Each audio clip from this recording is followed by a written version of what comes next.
Welcome to Paracella Geek. Today we're going to talk about Black Panther.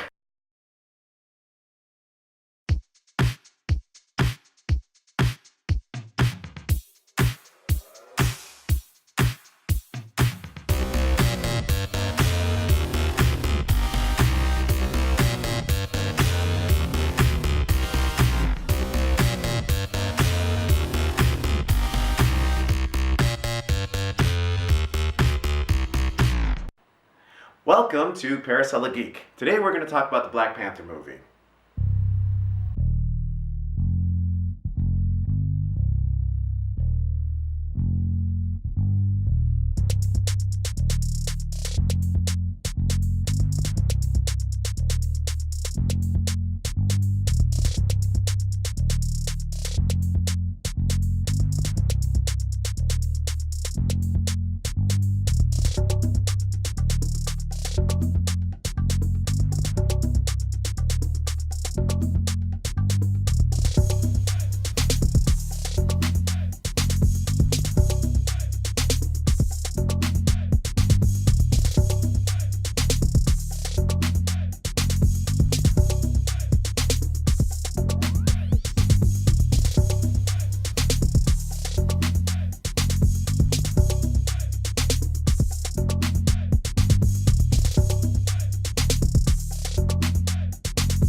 Here to give you a review of the Black Panther.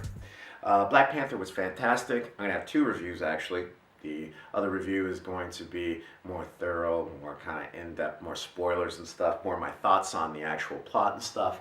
Now, in terms of the Black Panther, what's it about? Well, you probably already heard if you haven't already, but it's all about Wakanda, this country made up of all these tribes that are on this mountain that has this mythical made-up mineral called vibranium, and ultimately the story serves, I would say, as a very blatant allegory for colonization and whatnot. I think it was wonderful in that sense, because it's very rare that we even talk about colonization and the idea of resources in Africa.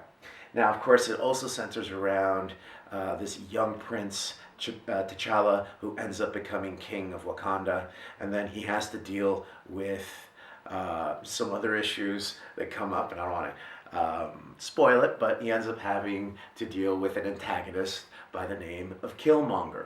And I like to use the word antagonist because he's much more of an antagonist than a villain per se, because you do sympathize with him to one extent or another. Now, the costume designs were fantastic. It was interesting to see a fantasy based more on African costumes, attire. Of course,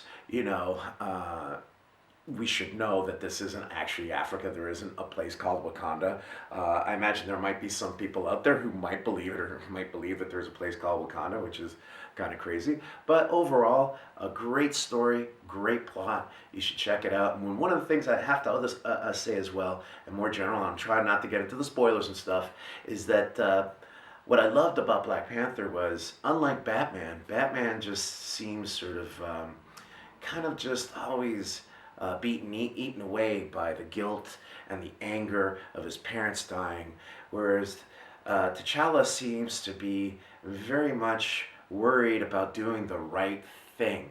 He's a very gentle hero, which is very unusual, I think, in these days where you have Deadpool. Don't get me wrong, love Deadpool, and I love Wolverine, love all those characters, but there's a gentleness of what it's like to be, what it should be like to be a leader. And I can only think of maybe Christopher Reeve's Superman in that sort of type of innocence. And kudos to the whole cast. They did a fantastic job.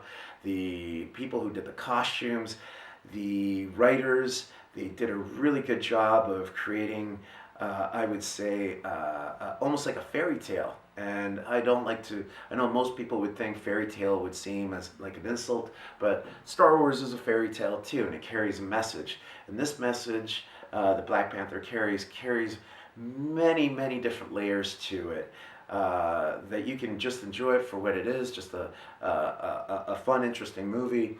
But you can also, there are some blatant things that are there for you to see and understand. Check out my next video. I'll be talking more in depth about the Black Panther movie. There'll be more spoilers. So if you already watched it, then you're probably going to be cool with it. If not, don't check it out until you watch the movie. But what I'm going to cover is going to be a little bit more in depth, my thoughts as to what the story meant in terms of psychology and whatnot of the movie, and what kind of allegory it plays with, or allegories, because it was very layered.